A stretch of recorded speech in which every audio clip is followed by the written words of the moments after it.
This is the Dallas Morning News. Eat, Drink, DFW from the Dallas Morning News is made possible by Central Market. Hi, and welcome to Eat, Drink, DFW, the podcast from the Dallas Morning News food team. Each week, we take a look at the food and drink trends happening in North Texas, learn some new recipes, and sometimes even get cooking tips from you, our listeners. I'm Anna Butler, the Dallas Morning News' food and events editor, and this week we're catching up on restaurant news, the new places we've been eating at lately, and answering some questions from our listeners and readers. It's all coming up right after this. Central Market is really into food. Like when we say cheese, it's in 12 languages into food. Butchers, bakers, and sushi roll makers into food. We're talking so obsessive about quality you can shop blindfolded into food. Central Market is really into food. If you are too, then let us turn your shopping list into a treasure map. Get inspired, get adventurous, or just get a chef-made dinner when you've got more taste buds than time. No place makes every meal more amazing like Central Market. Really into food. Shop now at centralmarket.com. Find the latest news from our food team by visiting dallasnews.com/food. And if you're behind on episodes, it's time to catch up. That means you need to follow Eat, Drink, DFW anywhere you listen to podcasts. We'd also love to hear from you. So if you need restaurant suggestions or even want to suggest a topic for this podcast or our written coverage, send it to eatdrink@dallasnews.com. I am joined by our food writers, Sarah Blaskovich and Imelda Garcia. Claire Baller is on parental leave. So I feel like we have a lot to catch up on. We had an awesome conversation about GLP-1s last week and their impact on appetites, but we also didn't get to talk a lot about other local food things. Do you have other local food things to mention, Anna? I do. This was a question entirely intended for me. I've been going out to eat so much lately. It's been great. We'll start with the new tasting menu at Georgie. My very favorite thing I ate was a plethora of little canapes that were inspired by R.J. Yoakum's life. So we're talking about tiny little bites, like a 2-bite piece inspired by fish and chips. The potato churro that they serve at Georgie, which apparently he deeply resents. Just these little fun things and fun moments. That was a real treat. I also went to Tatsu for my birthday. Great. Dallas's only Michelin-starred restaurant. The only one. And I would tell you, it felt like a masterclass in me understanding the difference between certain types of hamachi or yellowtail, for instance. It was incredible, just the amount of diversity that you could taste in these bites from these very similarly prepared fish. How cool is it to go to a restaurant and learn something, not only about the food, but then a little bit about yourself? I find Tatsu to be, in addition to what you're saying, educational, also just so reverent toward the food. It feels like you're actually thinking so much about the food you're eating, not in an annoying way, just in a way that appreciates the craftsmanship. Now that you've experienced Tatsu and you've been to so many other Dallas restaurants, are you surprised that it has a Michelin star? Not at all. I mean, the level of service and attention to detail was insane. I also had the best seat in the house. So I had Chef Tatsu standing directly in front of me. He was approximately 2.5 feet away from me. I peppered him with questions the entire time. And there comes a point at the end after the omakase experience is over, but before dessert, that they say, hey, do you want any more bites? And there's an option to say, let Chef Tatsu choose for me. And we did that. And it was clear to me that he'd heard me talk about how much I loved the orange zest that he'd added to a different fish. And so he did this really phenomenal squid preparation. I've never had such tender squid. It's usually so chewy, so rubbery, and this was one of the best bites I'd ever had. The intimacy of that experience, how small and tiny that is, that he could also remember that I'd really obsessed over this zest, and so he incorporated it into something else. It was worth every penny that I didn't pay for because it was my birthday present. One of my other favorite parts is they have a master sommelier, but for sake. I think a sake master is what it's called. And you can tell how much this woman loves her job. Like, she was just effusive and glowing and gushing over every single thing that she described. And I told her afterwards, I was like, that makes such a difference when someone loves what they're doing that much. I don't know. Have y'all ever ordered something at a restaurant and the person was so excited that you ordered it? Yes. I mean, when you pick a dish that the server loves, especially if they've suggested it to you, at a good restaurant, the server has tried every single dish. And I think you can tell when the waiter is like trying the food or not, because sometimes you ask for a recommendation and if they are doubtful or something, you are like, I don't know if you know your business, man. All right, speaking of seafood, I went to a great seafood restaurant that was new to me. We had a couple days before Valentine's Day dinner at Catch. which is a chain seafood restaurant, but I use the word chain lightly. There are catches in other cities. For anybody who hasn't been, it's across the street from Nick and Sam's in Maple Terrace, which is a historic, beautiful old building that has been redone, and they installed this truly gorgeous seafood restaurant in front of it. We had incredible food. I really loved it. But I want to say the highlight was sitting near celebrities. Every couple has one person who's really good at spotting a celebrity and the other person on the other side of the table who is blissfully ignorant and terrible at it. And this is my husband and I. He knows every famous person who's everywhere. So I really like eating with him for 100 reasons, this one included. So we sit down and he says that Von Miller is right over there. Now, Von Miller played football at Texas A&M, where my husband went to college. And this is a whole thing for him, as we've established earlier on this podcast. So it was already going to be a big deal that Von Miller, a former Texas A&M football player, was there. However, Von Miller was also the Super Bowl MVP when the Broncos won the Super Bowl a couple years ago. And then he currently plays for the Buffalo Bills. So the guy over there in the corner is like super duper famous. And I love that nobody bothered him, and we did not bother him either. It did take a little bit of restraint. And then right to my right, and I'm talking 6 inches away from me, was Charlotte Jones, Jerry Jones's daughter. A whole other table with her family members were across the room. And then there were also some hockey players there. So we had this star-studded evening with really good raw fish and a killer Wagyu fried rice dish that came like in a hot bowl that was mixed right in front of us. And we had what I think is now the best dirty martini in Dallas. Whoa. Yep. And I don't want to brag, but I've drank a lot of them. So we just had a really nice evening. And if you're the type who loves to get dressed and potentially catch a celebrity, I suggest going to Catch. I do want to try Catch. I tried one more restaurant in the past few weeks, which was Bar Sardine. The reason I'm thinking about it right now is I am not a dirty martini drinker, but my dinner companion is, and she loved theirs. I got the chocolate Negroni, which was fascinating. Wait, tell me more about that. It is nothing like, you know what, Torelli's, the chocolate martini that's so delicious, where Yes. it's like creamy. It's not like that at all. Okay. And it's not an espresso martini, which is the other martini everybody's drinking. It's not. And so this is actually made with gin, which I usually don't drink gin because anytime I have a sip of it, it makes me cry. I did not cry. Anna! At a 5:15 p.m. dinner at Bar Sardine. We have to roll her out of there with tears. Oh, I'm proud of you. Not this time. I might have outgrown my gin bucket phase, but it's actually kind of crazy. So when you drink it, the nose of it is chocolate. It hits your mouth, the tip of your tongue. It reminds you of an old fashioned. By the time you're swallowing it, on the back middle of your tongue essentially is chocolate. Our waitress, who was really, really great at recommending things, said that some people do save it for dessert, but a lot of people are okay having it as almost an aperitif. I had 2 of them, which was, a lot for me. But we started with escargot. It was fantastic. It was in a cognac butter. I love escargot. This is truly traditional French food. Where you're going to find the spins are the cocktails. The food itself is extremely, extremely traditional French, which I went to French cooking school. So it's fun for me to find someone who does this well, super technique driven. We had profiteroles with ice cream and chocolate sauce. I had the hamburger, which is based off of the original Bar Sardine hamburger, and it was fantastic. What's the original Bar Sardine? There's one in Paris, and there used to be one in New York. So how do we get to name one that in Dallas if it's not the same restaurant? I'm not an expert in trademark litigation, Sarah, but I would have to think that there was like a blessing involved in right? this, and that it's inspired, and that maybe there's like a market thing in the same way that you could, maybe move to Dallas and open a restaurant also called Carbone's.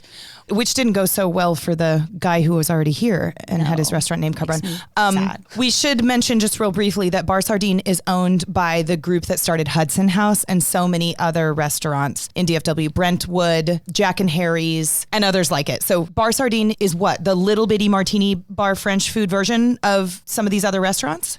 Yes, it's tiny. It is a shoebox of a restaurant, but in the best possible way, in that you kind of feel like you're in Paris because you're kind of squunched up together. It was moody. It was dark. It was just so much fun. And I cannot wait to go back. There's so many other things I want to try. I'm still thinking about the chocolate Negroni and escargot. What is that? It probably is a little bit of a crazy pairing on paper, but the Negroni itself is not super sweet.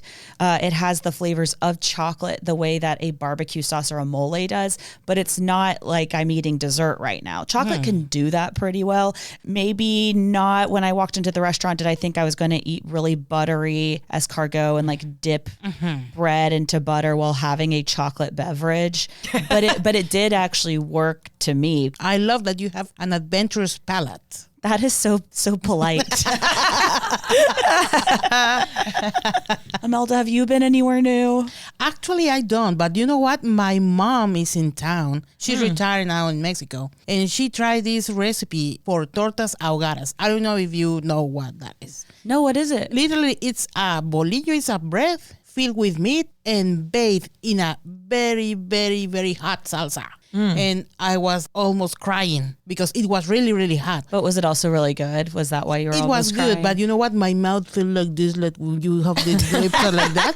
It was amazing, yeah. Imelda was making it look like she'd had very intense fillers on her Yes. lips, which I will say that happens when I have spicy food too, is people are like, did you get work done? And I'm like, no. Yeah, like that. I always eat spicy dishes, you know? So imagine that kind of spicy. It was That's really crazy. spicy. Yeah, I'm going to bring some. What I really want you to do, Imelda, is bring your mom. That's a good I idea. want to know her. She Yeah. seems spicy and Yeah. she seems like she makes great food. Yeah, she does. What's your mom's name? Imelda also. I'm named after her. Does your mom still carry a serrano pepper in her purse for things that aren't spicy enough? Always. Yeah, Your mom is the Beyonce of Yes. Mexican food in Dallas. true.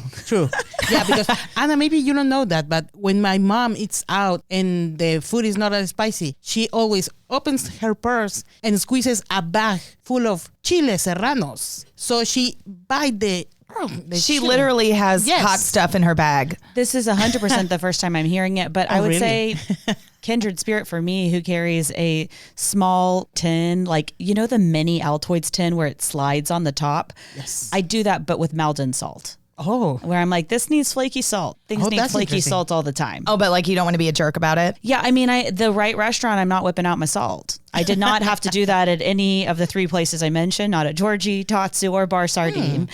Can you imagine if you were at Tatsu after he'd so intricately prepared at this Michelin-starred restaurant and you just slid that Altoid top open and did a big hefty salt spill? I think that would be grounds for dismissal. Yes. And I think that would be fair. I bet some of our listeners carry pretty hilarious things in their purse. And apparently I need some inspiration because I don't carry chilies or Maldon salt in my purse.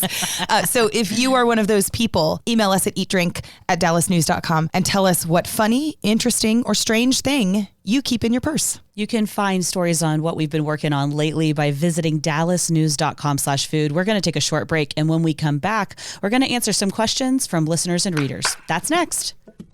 Central Market is really into food, like fish flown in so fresh it still has jet lag into food. Our sourdough starter has been around since grunge was a thing into food. We're talking more prime cuts than a greatest hits album into food. Central Market is really into food. If you are too, then we're the HQ for you, whether you're a make every recipe in the cookbook foodie or a my favorite recipe is reheat type who just digs the delectable. No place makes every day more delicious like Central Market. Really into food. Shop now at centralmarket.com.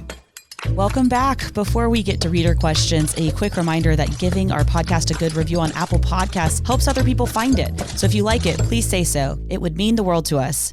Okay, so Sarah, you did have to report on some news this week that I feel like is just another stab to the gut for Dallas food.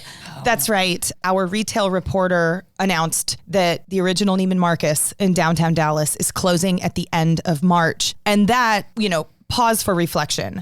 That's major. That is Dallas's store. And it brought so many people to Dallas specifically just to shop there. It was one of the fanciest places to shop of its time. Now, on the 6th floor, as many know, is the Zodiac, the quintessential ladies who lunch place in Dallas, full stop. It opened in 1953. It shall close too, March 31st, 2025, when the boutique closes. I am personally devastated. On my first episode on this podcast, I talked about how much I love Helen Corbett and what she did for food in Dallas. And she is the reason that when you sit down at any Neiman's restaurant, you're having the consomme and the popover with strawberry butter. It was part of Stanley Marcus's vision for that department store to have a fabulous restaurant. I remember driving up from Austin when we come shopping in Dallas as a kid, and we'd eat there. And I know what my grandfather ordered, and I know what my mom would split with her mom.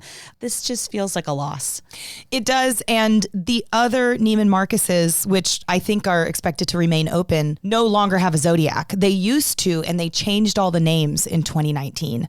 So the only two Zodiacs left were in New York City and in Dallas, and the one in New York City closed in, I believe it was 2020. It is the end of an era, and I did a little research on the Zodiac to kind of pay it tribute.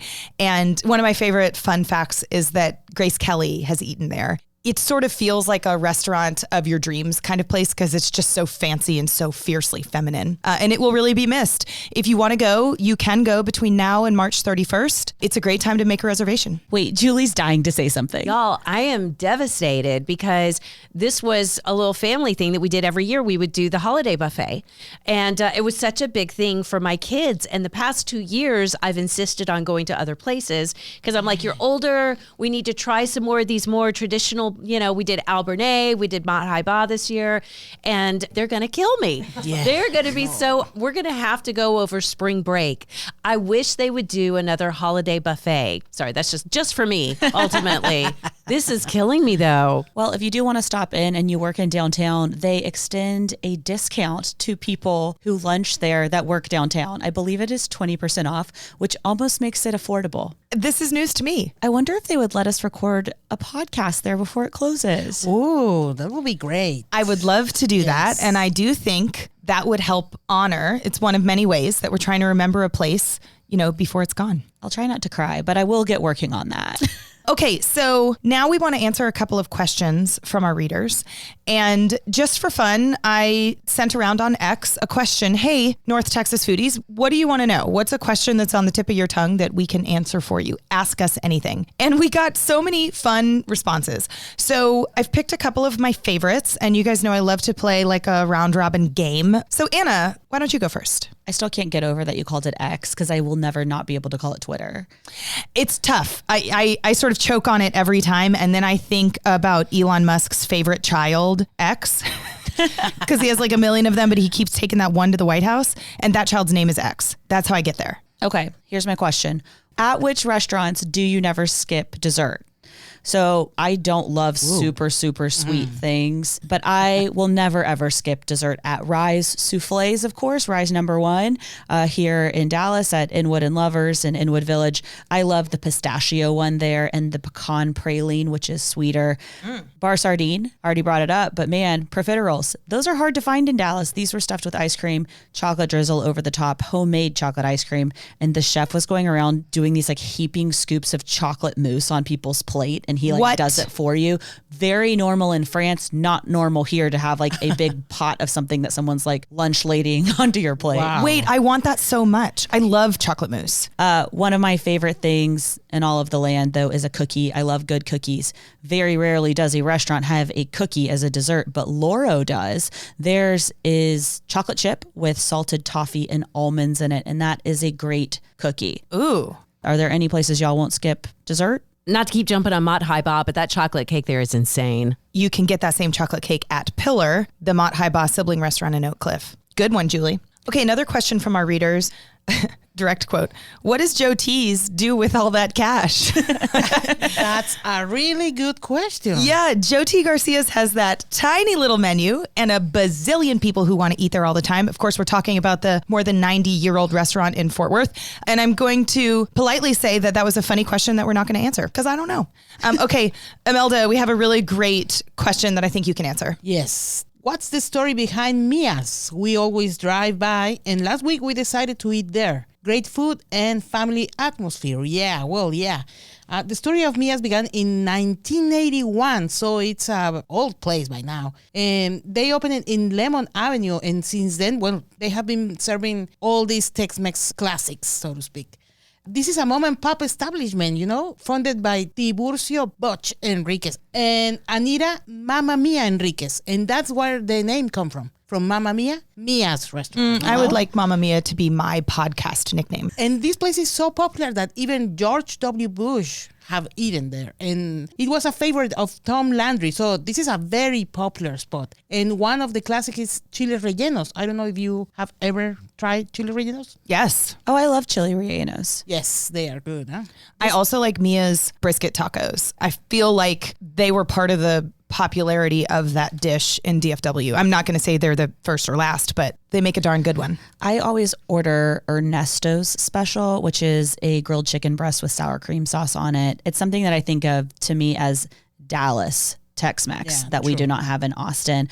But one of the fun Mia facts is before it moved to the former Buzz Brews location, it's always been on Lemon. That is where Jerry Jones extended Jimmy Johnson the offer to be the head coach when he was acquiring the Dallas Cowboys. Oh. And I learned about this just reading in our archives because apparently we sent a photography intern to the restaurant. He could just walk inside. This is not something that you can do nowadays, just walk inside a restaurant and take a news photo. And he walked over and it was like, hey, I'm going to snap some photos of you. And his photo editor had been like, get the shot. I just think that's funny. That's a good chisme, huh? Yeah, great chisme. Yeah, and something I love about Dallas is it does feel like a big, small town to me.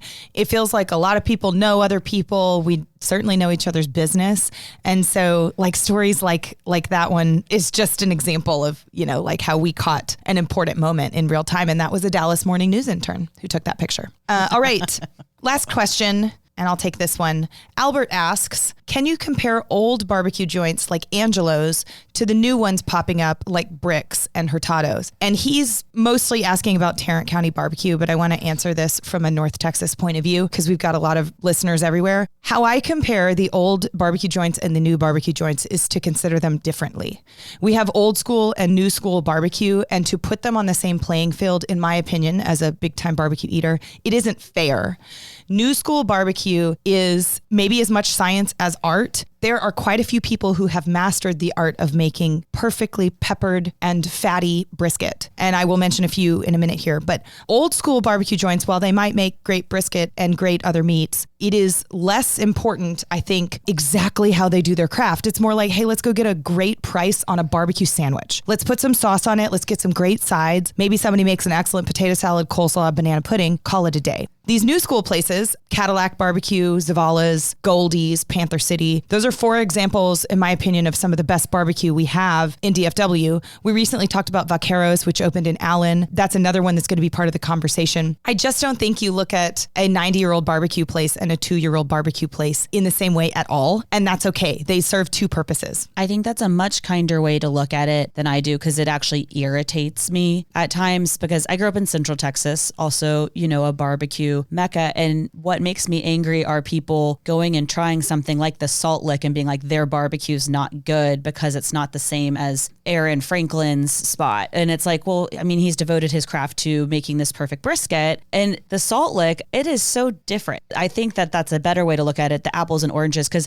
I actually still want to go to Sammy's or Cooper's. And I think that people are like, oh, that's funny. That's not the best barbecue in Dallas. And I was like, there's something about the atmosphere. There's something about going through like a Luby's line and grabbing a cafeteria tray. There's a lot of food memories in something like this for me. I call it high barbecue a lot. And it's not that I don't like that, but I also really don't like the dismissal of these mom and pop shops that have been doing the same thing with an exhaustively long menu for a long time. It's a great point, Anna. And Salt Lick is the perfect example because anybody who's listening who's been to the Salt Lick and Driftwood, what a fun evening that is. You wait forever to go down the line. And so you stand out in the yard. There's usually somebody playing live music. You're going for the atmosphere, and the atmosphere is great.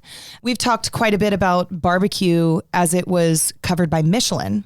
And there were 4 of the 15 one-star restaurants. 4 of those were barbecue restaurants, which is mind-blowing for a lot of reasons. None of those 4 were these old school barbecue joints. And I think barbecue is evolving also with North Texas because we have seen a lot of people coming from all over the place. And now we have seen like this fusion style barbecue, for example, Smoke and Ash that has Ethiopian, right? Hurtados with Mexican and barbecue. So it's very interesting how this kind of food, it's also changing. I thought that was a lot of fun going through these reader questions. If you have others, we always want to answer them.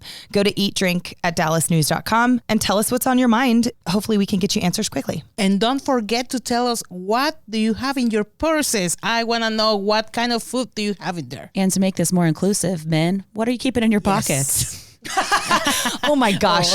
If a guy has a sandwich or a hot dog in his back pocket, I'm so ready. And that's all the time we have for this week. Be sure to join us next week, where we'll be catching up on even more restaurant news and also talking to a local foodie who is trying every single Michelin restaurant in the state of Texas. Stay up to date with the food team's stories at dallasnews.com/food and listen to all of our episodes by following Eat Drink DFW wherever you find podcasts. Special thanks to our producer, Julie Fisk. For the news, I'm Anna Butler. Thanks for listening, and we'll see you next week. Eat, Drink, DFW from the Dallas Morning News is made possible by Central Market.